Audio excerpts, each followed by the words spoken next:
Hello guys, welcome back to my YouTube channel. আপনারা সবাই কেমন আছেন? আশা করি ভালো আছেন। আমিও খুব ভালো আছি। দেখতেই পাচ্ছ আমাদের বাগানটা প্রচুর পরিমাণে নোংরা হয়েছে, গাছের পাতা পড়ে পড়ে। আর এখন দুদিন ছাড়াই জল বৃষ্টি হচ্ছে, তাই পোকামাকড়ের বেশি ভয়। তার জন্য ভাবলাম বাগানটা পরিষ্কার করে নেওয়া যাক। আজ একটু রোদ উঠেছে, চলো বাগানটা পরিষ্কার করতে করতে আমি আমার জীবনের কিছু কথা আপনাদের সাথে শেয়ার করতে চাই।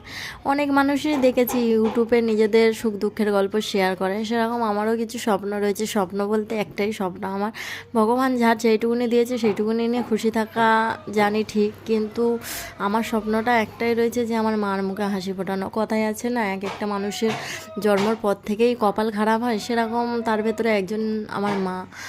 জানি না কেন ভগবান আমার মাকে এত কষ্ট দিয়েছে, কি পাপ করেছিল আগের জন্মে আমি জানি না। তাও যা হোক, ভগবান তাকে এত কষ্ট দিচ্ছে, তাও চাই যে আমি কিছু উপার্জন করে আমার মাকে সাহায্য করতে চাই, আমার মার মুখে হাসি ফোটাতে চাই। কারণ ছোটোবেলা দিয়ে সে অনেক পরিশ্রম অনেক কষ্ট করে আমাদেরকে মানুষ করেছে।